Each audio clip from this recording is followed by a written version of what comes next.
So hello guys, record of Ragnarok episode 10 के शुरुआत में हम देखते हैं कि हेमडल सभी को बता रहा होता है कि 7th राउंड के बाद ह्यूमस 4 मैच जीत चुकी है। इसके बाद हम देखते हैं कि क्विंसी यांग और एल्वितर को एक जगह पे रखा गया होता है। तो वही गोल डॉक्टर से पूछती है, डॉक्टर क्या क्विंसी आपसे मिलके अच्छा लगा अदायमस। तो ये सुन के गोल कहती है, क्या अभी अभी तुमने इस मॉन्स्टर को अदायमस कहा, पर इसे तो पोसेidon ने मार दिया था।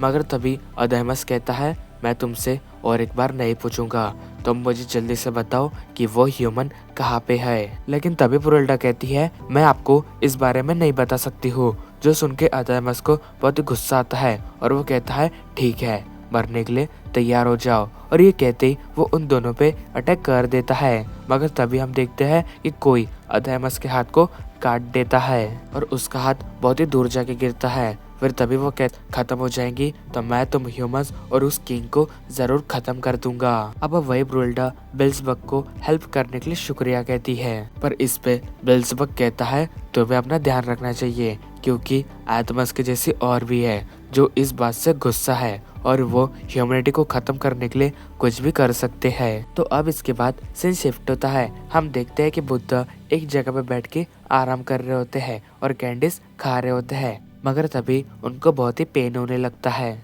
मगर तभी वहाँ पे एक पर्सन आता है जिसका नाम होता है केंतोकी शाकाता।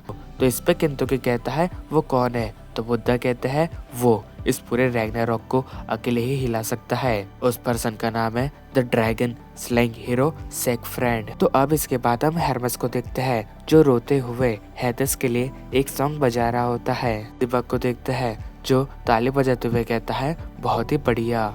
कहता है, अरे आपका मेरे एक छोटे से घर में आना कैसे हुआ? जिसपे बेल्ज़ेबुब कहता है, मैं तुमसे एक फेवर चाहता हूँ, तुम मेरा एक मैसेज ज्यूस की तरफ पहुंचाओ कि अगले राउंड में मैं लड़ने वाला हूँ। तो अब इसके बाद हम ब्रुएल को देखते हैं जिसे बहुत ही गुस्सा आ रहा होता है क्योंकि लॉर्ड बुद्धा हॉस्पिटल से कहीं भागता है और जैसे ही वो दोनों अंदर जाते हैं तो वो देख के वो बहुत ही ज्यादा हैरान हो जाते हैं कि इतना अच्छा रूम किसका है। तो अब वही ब्रुएल कहती है, तो तैयार हो जाओ ह्यूमैनिटी के सबसे बड़े जादूगर से मिलने के लिए। तो अब वही वो दोनों एक जगह पे पहुंच जाते हैं और उनके सामने एक पर्सन होता है जो कि कहता है, फिजिक्स के आगे कोई भी चीज मामूली नहीं है, उससे हम सब कुछ कर सकते हैं। और उस पर्सन का नाम होता है निकोला टेस्ला। तो अब वही ब्रुएल्डा गोल को बताती है, इस पर्सन ने ऐसे चीज को डेवलप किया था जिसका इस्तेमाल आज भी ह्यूमैनिटी करती है और यहाँ तक इलेक्ट्रिक जनरेटर भी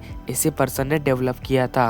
और उस समय ये सब करना नामुमकिन के बराबर था, पर ये अपने जनरेशन से बहुत ही आगे के बारे में सोच रहा था और इस वजह से लोग इसे एक जादूगर कहा करते थे। तो ब्रुएल की ये बात सुन के टेस्ला कहता है, जादू ऐसा कुछ होता ही नहीं है, यहाँ पे जो कुछ भी एग्जिस्ट करता है वो जादू नहीं बल्कि साइंस है। तो ये सुन के ब्रुएल्डा कहती है, चलो ठीक है, तो मुझे ये बताओ, जिस टेक्निक के साथ तुम इस फाइट में लड़ने वाले थे तो तुमने उसके रिसर्च को पूरी कर ली है क्या? वही ये सुन के टेस्ला कहता है, इसके रिसर्च तो मैंने बचपन में ही पूरी कर ली थी, वो सब अब मेरे दिमाग में है, बस मुझे इसका यूज करने के लिए अच्छे से रिसोर्सेस की जरूरत है। जो सुन के ब्रुएल्डा कहती है, ओ तो ऐसी बात है, तो चलो ठीक है। और ये कहती है वो वेलकरी गोंडल को वहाँ पे बुला लेती है। तो अब वहाँ पे वेलकरी गोंडल आ जाती है और कहती है, मैं कब से आपके बुलावे का इंतजार कर रही थी। तो उसे देख के निकोला टेस्ला उसके पास आते हैं और कहते हैं,